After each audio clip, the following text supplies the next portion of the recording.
Então, você achou aí Marcos capítulo 3? Vamos ler? Diz assim, ó: outra vez entrou na sinagoga, e estava ali um homem que tinha uma das mãos mirrada. Estavam observando se o curaria no sábado para o acusarem. E disse ao homem que tinha a mão mirrada: levanta-te e vem para o meio. E perguntou-lhes: é lícito no sábado fazer o bem ou o mal, salvar a vida ou matar?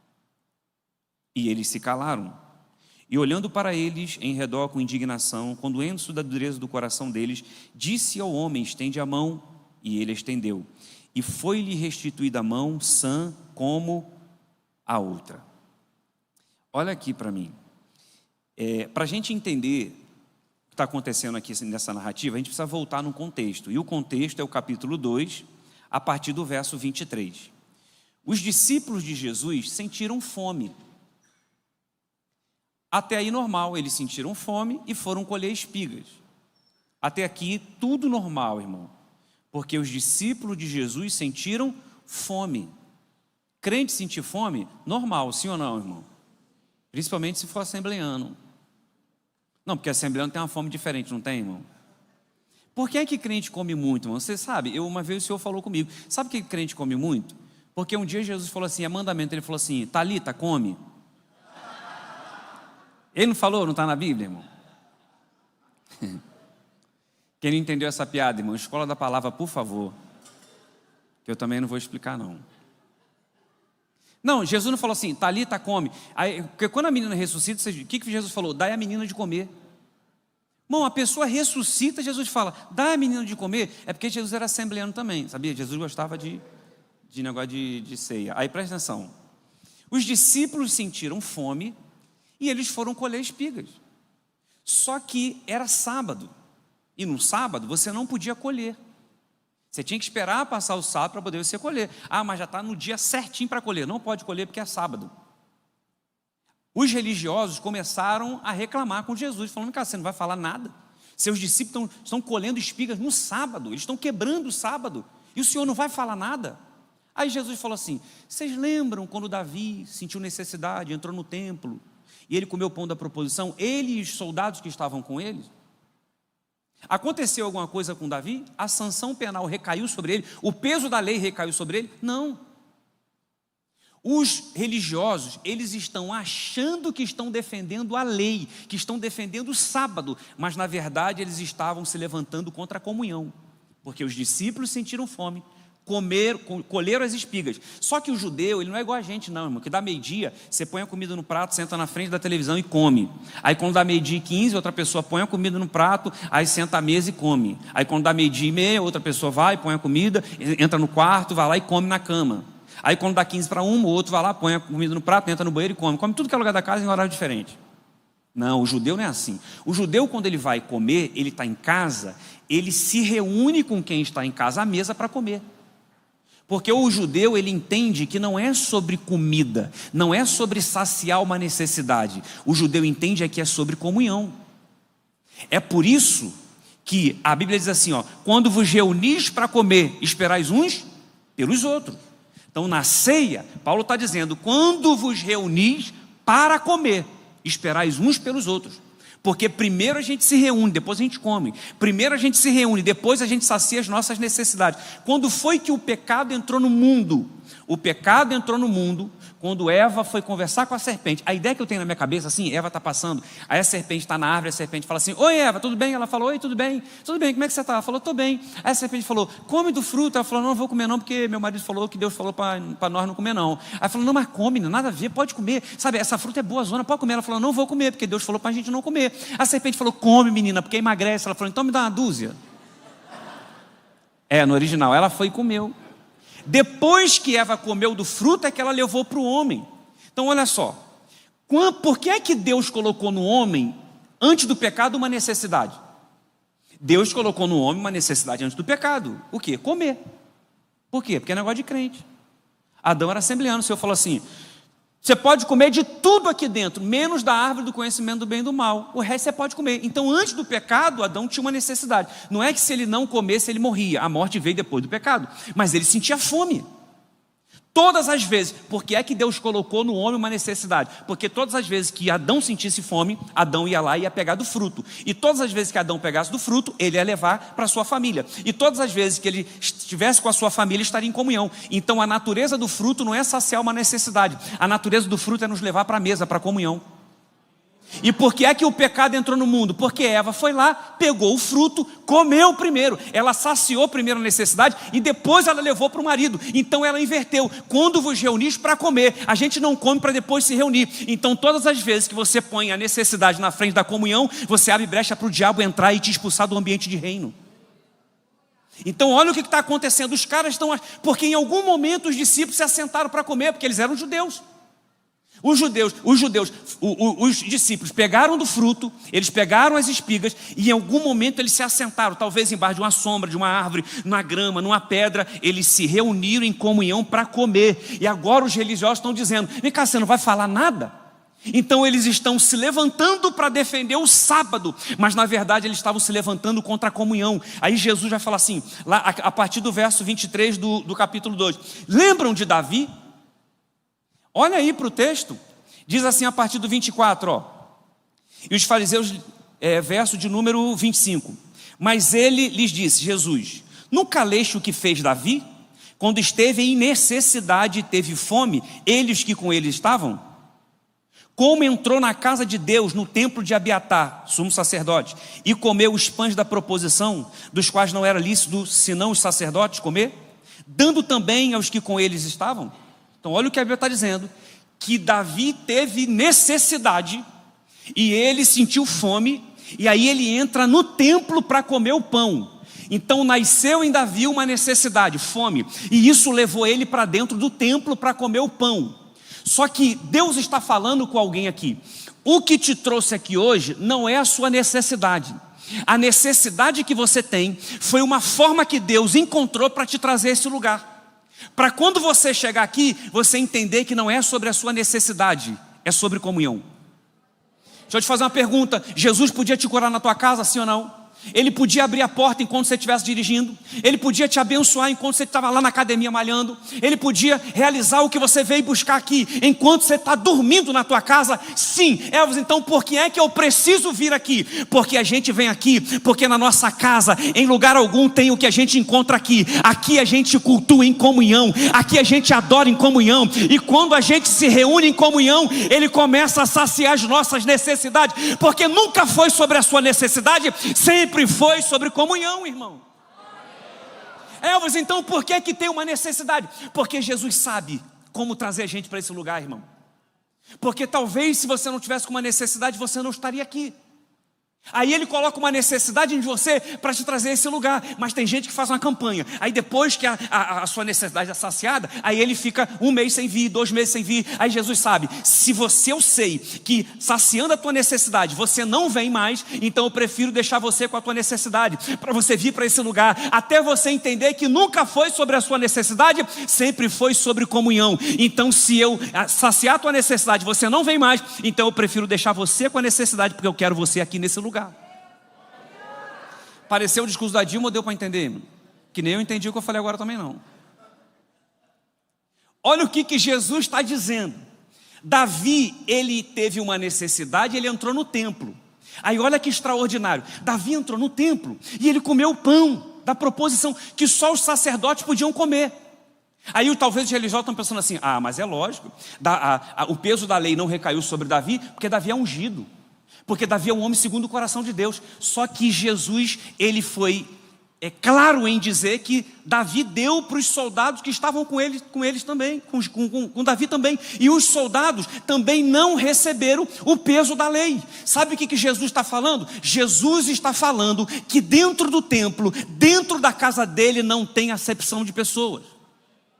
Não, Davi saiu ileso porque Davi era um homem segundo o coração de Deus, porque Davi era ungido. Aí o Senhor está dizendo: não, Davi é ungido, Davi era um homem segundo o coração de Deus, mas os soldados não eram ungidos, os soldados não eram segundo o coração de Deus, e o peso da lei também não recaiu sobre eles. Jesus está falando sobre a acepção de pessoas, porque aqui dentro não tem diferença entre ungido, não tem diferença entre aquele que não é ungido. Jesus está falando, aqui dentro do templo todo mundo é igual. Sabe o que Jesus está falando? Jesus está falando para os religiosos sobre duas coisas. Jesus está falando de acepção de pessoas e Jesus está falando de necessidade. E ele cita o templo, então guarde isso. Jesus está falando de necessidade, Jesus está falando de acepção de pessoas e Jesus está falando também sobre o templo.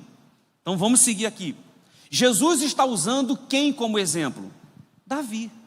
Por que é que Jesus está usando Davi como exemplo?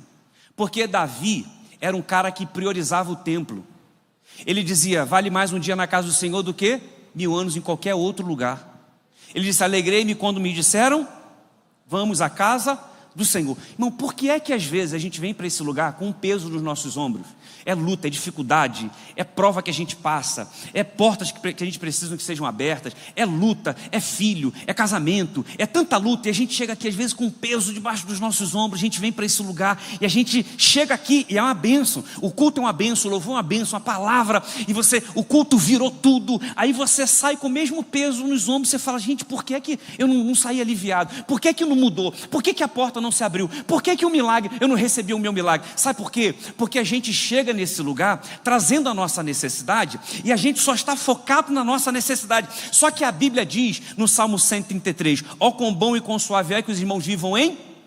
Porque é como o óleo, ele compara o óleo com a unidade, ele compara a unidade com unção. Ele está dizendo o seguinte, se tem unidade, tem unção. É por isso que a Bíblia diz que todo o peso será arrancado dos nossos ombros por causa da unção de Deus. Mas para ter unção tem que ter unidade. É por isso que no verso 3 ele diz assim, aí o Senhor determina a bênção. Sabe quando é que ele vai saciar a sua necessidade? Quando você priorizar a unidade. Porque se tem unidade tem unção, se tem unção o peso sai dos seus ombros, porque se tem unção fica leve. Eu vim profetizar unidade, eu vim profetizar comunhão. Não tem como a gente viver, sobreviver, se não em comunhão. Eu estou pregando para uma igreja que está entendendo o poder da unidade, o poder da comunhão, porque quando a gente se reúne, ele sacia a nossa necessidade. Quando vos reunis para comer, se você estiver aqui debaixo de unidade, ele vai saciar a tua vida com o pão do céu. Tem alguém para receber essa palavra? Oh meu Deus, eu vim profetizar sobre a tua vida. Esse ano você vai viver debaixo de comunhão, irmão.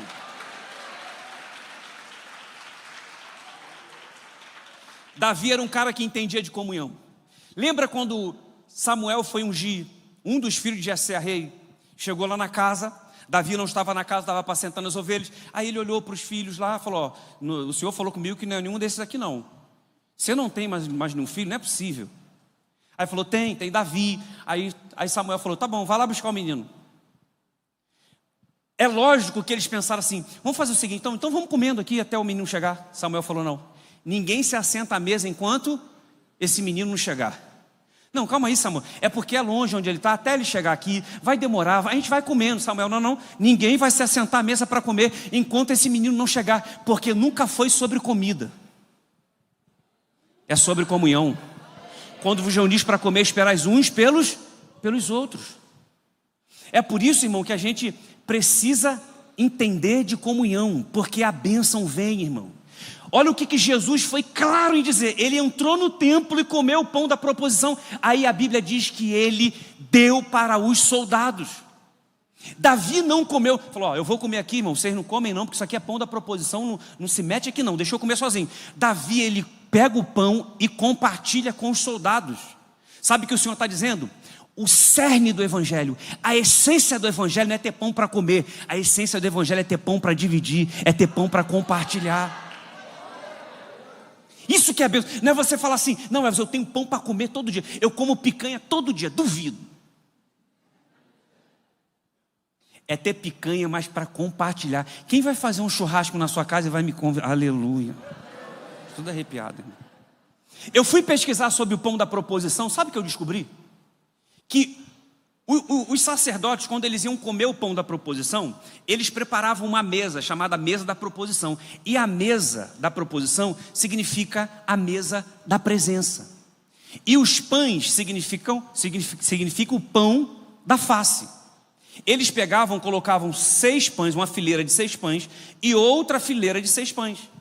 Esses 12 pães representavam as 12 tribos de Israel. Quando os sacerdotes iam para a mesa comer, eles não iam por causa do pão, eles iam por causa da face, eles iam por causa da presença. Você não vê aqui por causa do pão, você vê aqui por causa da face, você vê aqui por causa da presença. O que te trouxe aqui não é a tua necessidade, o que te trouxe a esse lugar é a face, o que te trouxe a esse lugar é a presença. Alguém veio por causa da face dele, alguém veio por causa da presença dele, irmão.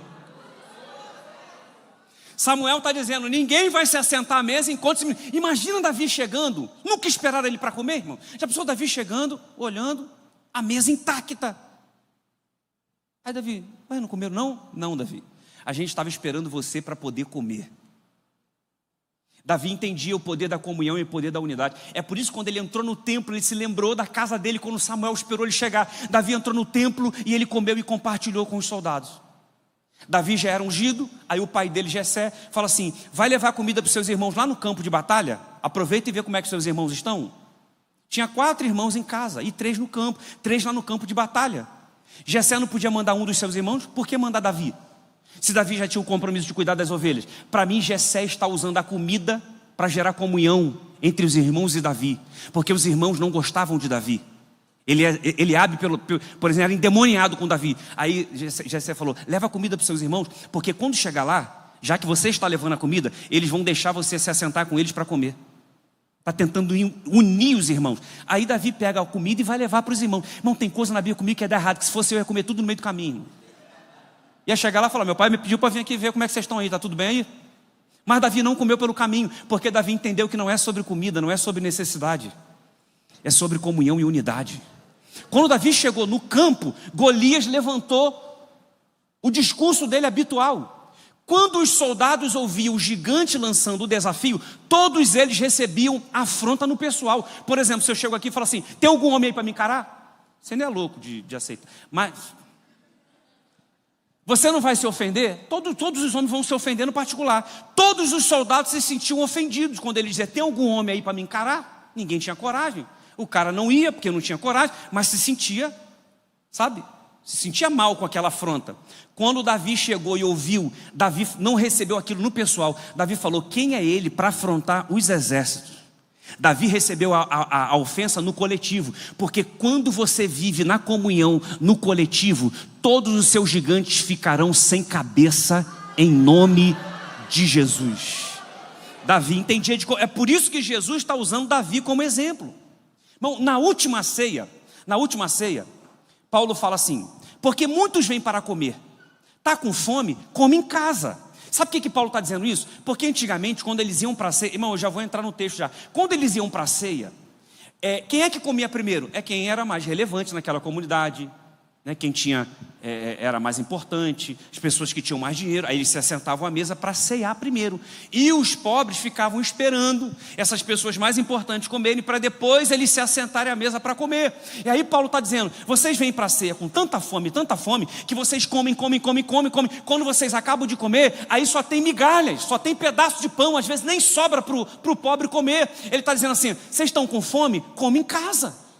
Sabe qual é o problema, irmão? Às vezes a gente vem para o culto, a gente está com tanta fome, a gente vem falar, pastor, prega uma palavra profunda aí, pastor, prega uma palavra forte aí, pastor. Aí a gente tem que pegar uma palavra, sabe, falar algo que o crente nunca ouviu, porque tem que ser muito profundo, porque ele está com fome, ele quer ouvir a palavra. E às vezes, irmão, a gente vem com tanta fome, que a gente come a palavra que está saindo do altar, e a gente não dá lugar à mesa para aquele que não congrega, para aquele que não conhece a palavra, se assentar e comer. A gente está comendo tanto, a gente quer tão profundo, porque, irmão, domingo, por exemplo, não é um culto para a gente pregar uma palavra muito profunda, é uma palavra evangelística. A gente tem que ser raso, a gente tem que ser, sabe, não é que a palavra seja rasa, mas tem que ser, sabe, o mais simples, para poder o não crente entender. Mas a gente quer uma palavra tão profunda, que a gente não dá lugar para eles, à mesa, para eles se alimentarem. É por isso que Paulo está dizendo, está com fome? Come em casa. Está com fome? Se alimente em casa. Eu vim profetizar que vai ter palavra na tua casa, vai ter Bíblia na tua casa, vai ter culto na tua casa, vai ter oração na tua casa. Elvis, eu vou vir fazer o que aqui então, se eu não estou com fome da palavra, porque eu já comi em casa? Você vai chegar aqui e vai interceder. Fala com o não crente, Jesus, fala com ele, Jesus. Pastor, prega uma palavra simples. Ah, Jesus, que o ímpio se converta. Fala com ele, Jesus.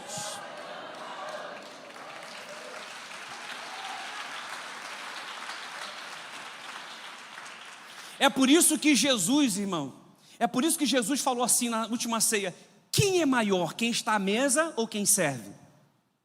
Ah, é quem está à mesa. Jesus falou, eu porém sou aquele que serve. Eu já trabalhei de garçom, irmão. Quando você vai trabalhar de garçom, você chega no buffet lá na festa antes, aí a gente prepara tudo, passa álcool no copo, e quando a gente vai servir as pessoas, a gente já se alimentou. Por que é que a gente está servindo? Porque a gente já comeu.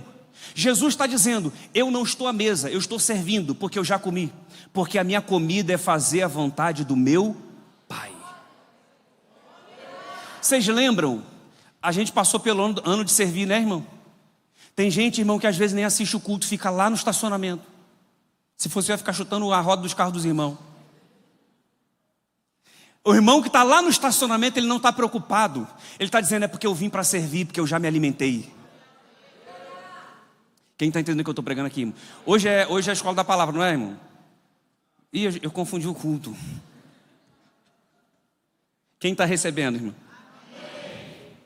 Lembra dos 2 discípulos no caminho de Emaús? Jesus falou, ficai em Jerusalém, até que do alto seja revestido de poder. Aí Jesus morreu, eles se frustraram, porque eles acharam que Jesus ia montar um exército para livrar Israel das garras de Roma. Jesus morreu, está todo mundo frustrado. Agora os 2 discípulos estão indo embora de Jerusalém para Emaús, para a casa deles. Jesus entrou no meio deles. Por que que Jesus entrou no meio deles? Porque tinha 2 falando de Jesus. E quando tem 2 ou mais falando dele, eles fazem presente, porque tem 2, já tem comunhão, aí eles fazem presente. Aí Jesus entrou no caminho, começou a conversar com eles. Eles não sabiam que era Jesus, então eles começaram a falar de Jesus para Jesus. Eles estão pregando Jesus para Jesus, irmão. Não, deixa eu te falar, você sabe que Jesus morreu na cruz. Aí Jesus, é mesmo, morreu, coitado, hein? Aí tá, e foram conversando. Eles estão no caminho com Jesus falando do Calvário e se afastando de Jerusalém. Eu descobri que é possível você estar no caminho falando com Jesus e se afastando do propósito. Quando eles chegaram na casa, eles disseram, vamos entrar. Jesus falou assim, não, tem que resolver um negócio aí. Falou, não, vamos entrar. Jesus falou, não, vamos entrar para a gente comer um negócio. Jesus falou, vai ter comida? Vai, então, vou entrar então. Jesus entrou, se assentou com eles à mesa. Jesus pegou o pão e partiu, irmão. Quando Jesus partiu o pão, eles receberam a revelação de que ele era o Cristo. Eles disseram assim, no caminho, enquanto ele falava, o nosso coração pegava fogo. É porque no caminho o teu coração pega fogo, mas é a mesa que você recebe a revelação de quem ele é. Quando ele parte o pão em comunhão, ele desaparece. Sabe por que ele desapareceu? Jesus poderia ter comido primeiro para depois desaparecer. Ele nem comeu, para mostrar para eles que Jesus não foi para a mesa pelo que estava na mesa. Jesus foi para a mesa por quem estava com ele à mesa.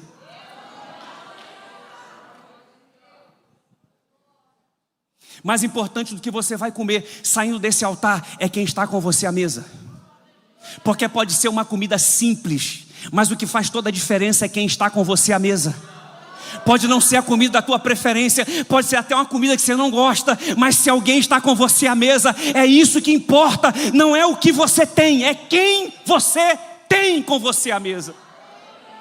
Na mesma hora eles se levantaram e voltaram para Jerusalém, porque é a mesa que você recebe a revelação de quem ele é a mesa que ele te traz de volta para o propósito. Eu vim pregar aqui essa noite, quando você estiver e priorizar a comunhão, você volta para o lugar da onde você jamais deveria ter saído. Vamos voltar aqui para a narrativa. Isso aqui foi o contexto. Aí Jesus entra na sinagoga. Quando Jesus entrou na sinagoga, era um culto de ensino. E para piorar, era sábado. Você já viu alguém orando no nosso antigo culto da palavra por cura? Não, eu nunca vi um culto da palavra orar por cura. Você já viu na escola da palavra orar por cura? Não. E para piorar, era sábado. O homem da mão mirrada vai para o culto de ensino, era sábado. E sábado não podia ser curado. Então ele não foi com nenhuma expectativa para ser curado. Até porque a expectativa é pecado, irmão. Porque a fé não é expectativa, a fé é certeza. Jogue toda a sua expectativa por terra. Porque a gente acha que a oração é um diálogo com Deus, para a gente fazer Deus ter ciência daquilo que a gente quer. A oração é um diálogo com Deus, para a gente ter ciência daquilo que Deus quer. Sabe por que a gente tem expectativa de futuro? É porque a gente não tem um diálogo com Deus com o propósito certo. Qual é o propósito? É saber o que está escrito no livro dele acerca da nossa vida. Porque quando você sabe o que está escrito no livro dele acerca da nossa vida, acerca da sua vida, você não tem expectativa de futuro. Porque a fé não vem para gerar uma expectativa de futuro. A fé vem para gerar uma certeza do eterno. E quando você sabe o que Deus tem para fazer na sua vida, Ele não vai fazer, já está feito. Então você descansa em relação ao futuro, porque já está escrito. Você só tem que saber o que está escrito para você entrar na vontade de Deus, para viver aquilo que já está pronto. Agora foi discurso da Dilma, não foi, irmão? O cara foi para o culto com zero expectativa de ser curado. Ele vai porque então, Elvis? Ele vai para o culto de ensino. Então o que levou ele para a igreja foi o encontro com a palavra. Ele entra na igreja, porque eu não sei você, irmão, mas se eu fosse aqui da Devec Brasília, meu pastor César, pastor Cláudio Duarte fosse pregar aqui, hoje, e o apóstolo Valdemiro Santiago fosse pregar numa igreja aqui próximo, e eu com uma enfermidade, desenganado pelos médicos, qual culto você acha que eu deveria ir, irmão? Eu ia falar, pastor, me libera aí para eu ir lá no apóstolo, que ele é usado na cura, né? Vai que o Valdemiro lá, sei lá, Deus usa ele e ele fala, você aí, meu filho, eu quero orar por você, né? A igreja vai glorificar de pé. O cara vai para o culto. Sabe qual é o culto que esse cara tinha que ter ido? Aqueles cultos que Jesus ficava lá no meio de uma multidão, que as pessoas tocavam nele, eram curadas, e ele curava os doentes. Era nesse culto que esse cara tinha que ter ido. Mas o cara vai para um culto de ensino no sábado. Ele não tem expectativa nenhuma de ser curado. O que levou ele para a igreja não foi a sua necessidade. O que levou ele para a igreja foi o encontro com a palavra. Aí Jesus fala algo extraordinário dentro de uma sinagoga. Ele fala assim, está aqui quem é maior do que o templo. Lembra que eu disse que Jesus frisou que Davi entrou no templo? Jesus chega numa sinagoga e diz, está aqui quem é maior do que o templo. Jesus não era para ter dito, está aqui quem é maior do que o templo. Ele era para ter dito, está aqui quem é maior do que a sinagoga. Mas por que é que Jesus está frisando, está aqui quem é maior do que o templo? Porque acredita-se que esse homem da mão mirrada foi um ex-sacerdote.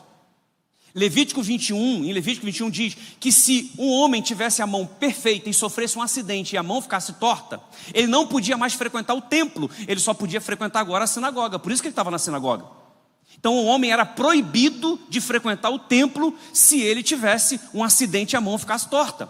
A Bíblia diz que a mão desse homem foi restituída. Se foi restituída, então eu creio que em algum momento a mão dele era perfeita. Sofreu um acidente, a mão ficou torta, ele não podia mais frequentar o templo. Ele era proibido de acessar o templo. Lembra que eu disse que Jesus falou que entrou no templo e Davi entrou no templo e compartilhou os pães com os outros soldados? Jesus estava falando de acepção de pessoas. Jesus está dizendo para aquele homem, proíbem você de entrar no templo, mas descansa o teu coração, porque está aqui quem é maior do que o templo.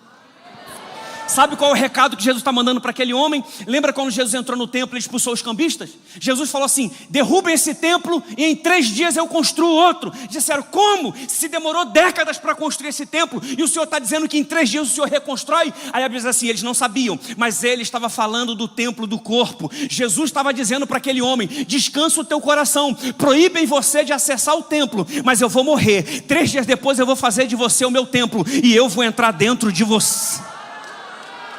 Talvez te proíbem de acessar alguns lugares, de se assentar em algumas mesas. Jesus está dizendo, não permitam fazer ou se entristecer, porque estão fazendo acepção de pessoas com você, porque você é meu templo, eu moro, eu vivo, eu habito dentro de você. Está aqui quem é maior do que o templo. Aí Jesus faz uma pergunta, irmão, isso aqui é genial. Jesus faz uma pergunta, porque o homem da mão mirrada, ele tinha que entrar na igreja e ir para o cantinho dos rejeitados. Olha como é que funcionava. Vai começar o culto, entra primeiro quem não tem defeito. Aí todo mundo entra, se assenta, bonitinho. Entrou todo mundo, entra. Agora entra quem tem defeito. Vai lá para o cantinho dos rejeitados, aí fica lá no cantinho.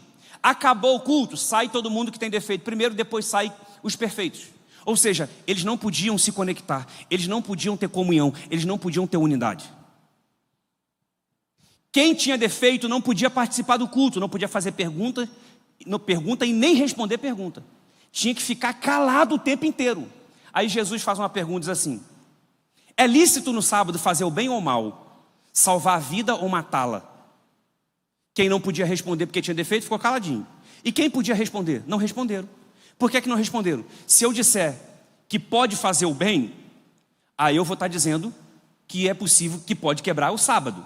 Se eu disser que não pode salvar a vida, eu vou sair daqui como uma pessoa má. Então é melhor ficar quieto. É o que Jesus queria. Jesus está dizendo, quem não podia falar, se calou, porque é obrigado a se calar. E vocês que podiam responder, não responderam, também se calaram. Jesus está dizendo, eu estou igualando todo mundo, porque aqui dentro, todo mundo é igual. Aí Jesus olha para o cara, o homem da mão mirrada, e ele diz assim, levanta e vem para o meio. Jesus não falou, levanta e vem aqui na frente. Não, Jesus falou, levanta e vem para o meio. Por que é que Jesus mandou o cara vir para o meio? Irmão, se fosse eu curaria o cara lá. Tei! Aí o cara foi curado. Aí o cara agora pode vir à frente. Por quê? Enquanto ele tinha a mão mirrada, ele não podia ir para o meio. Enquanto ele tinha a mão mirrada, ele não podia fazer aquele percurso. Senão ele ia profanar a sinagoga. Ele tinha que ir para o cantinho de lá e ele ia embora. Jesus está fazendo o cara profanar a sinagoga e lá no meio, para depois saciar a necessidade, para depois curar a enfermidade. Sabe por que Jesus está trazendo o cara para o meio? Para depois curá-lo? Jesus está dizendo, primeiro eu te devolvo a comunhão, depois eu sacio a tua necessidade. Porque quando vos reunis para comer, ele sacia a necessidade depois da comunhão. Jesus está devolvendo para aquele cara a comunhão. Vem para o meio, para onde te proíbem. Vem para o meio, da onde você é excluído. Vem para o meio, quando você chegar no meio, estiver em comunhão, agora eu vou saciar a tua necessidade. Aí ele fala assim, estende a tua mão. Se fosse eu estender a mão, boa. Jesus está falando, não, que tem defeito. Já percebeu que a gente quer esconder, irmão, defeito? Eu sou de uma época, irmão, que na Santa Ceia tinha uma fila para poder a pessoa pedir perdão para cear. Eu não sei se você pegou essa época, a pessoa chegava lá no altar e falava, eu quero pedir perdão, porque eu briguei lá em casa, eu xinguei meu irmão, eu xinguei minha irmã, aí eu xinguei palavrão e eu quero pedir perdão. Aí o pastor, os irmãos perdoam a irmã que quer cear, os irmãos, amém. Está perdoada, irmã, pode participar da ceia. Aí 3 meses depois, a irmã recebeu uma oportunidade para cantar. Aí os irmãos, olha lá, ó, xingou, agora quer cantar. Olha lá, olha lá, a cantoria está lá. Ó. A gente tem problema com o nosso pecado, irmão. Por isso que a gente quer esconder. É por isso que a gente não confessa. Lembra quando Adão pecou? A primeira coisa que Adão pecou, uma ideia extraordinária. Ele falou assim, vamos fazer avental com folha de figueira. Aí eles cozeram folha de figueira para fazer um avental. Ele fez um avental para ele e um avental para Eva. Qual é o problema? O avental só está para frente, não está para trás. Tem um monte de gente assim, pela frente é uma coisa, mas por trás é outra. Porque a gente quer esconder o nosso pecado. Jesus falou, aqui dentro não é para esconder pecado, aqui dentro é para confessar. Então estende a tua mão que tem o defeito. Porque a gente é mestre, irmão. O cara tinha 2 braços, o cara tinha 2 ombros, 2 pernas, 2 orelhas, 2 olhos, tudo perfeitinho. Ele só tinha um defeito, a mão era torta. Mas você pode ter centenas de qualidades. As pessoas vão focar no seu único defeito, irmão. Mas Jesus não foca no seu defeito, irmão. Irmão, eu podia ficar na porta ali no início do culto, antes de começar o culto, eu podia ficar na porta interrogando todo mundo. Qual o seu pecado? Eu sou adúltero. Eu ia falar, pode entrar. Qual o seu pecado? Eu sou corrupto. Eu ia falar, não, você pode entrar. Qual o seu pecado? Eu xingo muito palavrão. Eu falei, não, pode entrar. Qual é o meu pecado? Eu não dou o dízimo, não, só nego o dízimo. Eu falei, não, pode entrar também. Aí você, não, eu tenho desejos homossexuais, eu estou até tendo um relacionamento com uma pessoa do mesmo sexo. Vai falar, pode entrar. Irmão, pode entrar todo mundo, porque a lei te exclui, mas a graça te recebe. Mas a mesma graça que te recebe, ela conserta. A graça que te recebe, ela te restaura. O homem, o mundo, a lei pode te excluir, mas Jesus não te traz para um tribunal, Ele te traz para a mesa. Você já participou, irmão, de uma audiência? Na audiência, o juiz fica no lugar mais alto, as partes ficam embaixo. Aquele lugar mais alto está dizendo, aqui eu decido, aqui eu vou bater o martelo, aqui eu condeno, aqui a última palavra é a minha. Mas Jesus não te traz para um tribunal, Ele te traz para uma mesa. E na mesa você sabe, as cadeiras são tudo da mesma altura, porque Jesus não te traz para a mesa para te julgar. Jesus te traz para a mesa para restaurar, para curar, para consertar você. Eu estou pregando um Jesus que não te condena, um Jesus que te conserta. Estende a tua mão. Aí ele mostra, não é a tua não, é do homem, da mão mirrada. Aí o homem estendeu a mão e Jesus restituiu a mão sã como a outra. Sabe o que Jesus está dizendo para ele? Agora você pode acessar o templo. Jesus está dizendo para a gente aqui, tem coisas que você não fazia mais, mas vai voltar a fazer. Tinha coisas que você não conseguia mais desenvolver, mas vai voltar a desenvolver. Talvez algumas coisas estão atrofiadas na sua vida, mas Jesus está dizendo que hoje Ele te libera para fluir, irmão. Tem alguém para receber essa palavra, irmão? Fique de pé aí, senão eu não vou terminar. Jesus usou Davi como exemplo. Davi entendia tanto de mesa de comunhão, irmãos, que um dia Davi falou assim: tem alguém da casa de Saul para eu honrar? Tem alguém da casa de Saul que eu possa honrar? Aí alguém falou: tem, Mefibosete. Onde ele mora? Em Lodebar, lá no São Gonçalo, Rio de Janeiro. Aí pegaram a carruagem, atravessaram a ponte, foram lá, pegaram o menino. Quando Mefibosete chegou na presença de Davi, Davi falou assim: ó, ele está diante do rei. Tem alguém de São Gonçalo aqui, irmão? Misericórdia.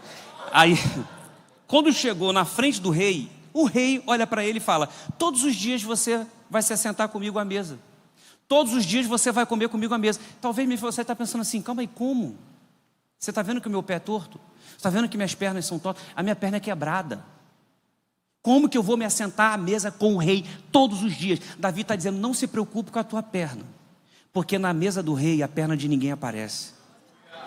Talvez você chegou aqui dizendo: eu estou com as pernas quebradas. Quando eu tinha dinheiro, quando minha empresa estava fluindo, todo mundo queria estar comigo à mesa. Agora eu estou com as pernas. Quando você fala assim: fulano, ó, quebrei as pernas, quebrei. Quando você fala: minhas pernas estão quebradas, mano, você está mal, mano, está mal, está devendo, está horroroso. Jesus está dizendo: quando você vem para a mesa, eu não me preocupo com as suas pernas. Não me preocupo como você chegou aqui. Se você chegou de carro, se você chegou de Uber, se você chegou de bicicleta, se você chegou a pé. Porque a mesa do rei, ele não quer quem tem dinheiro, ele não quer quem é importante, porque não é o seu dinheiro, não é o seu status, é você que ele quer. E quando você se assenta à mesa do rei, ele te restitui, ele te alimenta, ele sacia as suas necessidades. Eu vim pregar para alguém que estava fora da mesa, mas hoje entende que precisa voltar.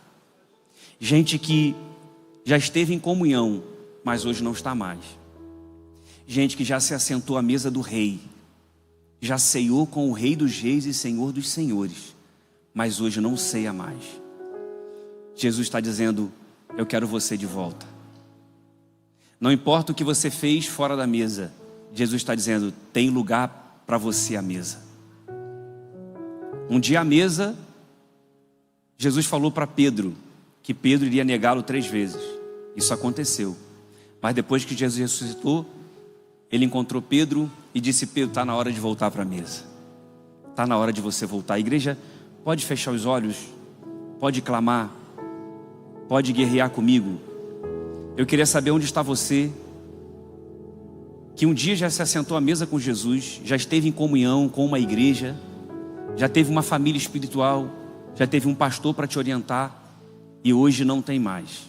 E hoje você reconhece que está fora da mesa, mas precisa voltar para a presença do Rei dos Reis e Senhor dos Senhores, Jesus Cristo. Você quer voltar hoje? Faça o sinal com a sua mão assim bem alto para que eu possa ver enquanto a igreja está orando. Tem alguém aqui essa noite que precisa voltar para a mesa? Jesus foi claro com você. Se tem alguém, não resista à voz do Espírito Santo. Se tem alguém, não resista o convite de Jesus. Ele quer ver você em comunhão. Ele quer ver você conectado nessa família. Tem alguém? Faça o sinal assim com a sua mão, eu quero orar por você. Tem alguém? Levante sua mão bem alto assim para que eu possa ver. Tem alguém que precisa tomar essa decisão? Tem alguém aqui que nunca frequentou uma igreja evangélica e hoje precisa entregar a tua vida para Jesus? Faça um sinal com a sua mão bem alto assim. Cadê você? Cadê você? Se ouvires a voz do Senhor, não endureça o teu coração. Se Jesus falou contigo e você sabe que Ele falou, você sabe que Ele foi claro contigo, você sabe que o Espírito Santo é que te trouxe a esse lugar. Você quer voltar para a mesa? É só fazer um sinal assim bem alto com a sua mão.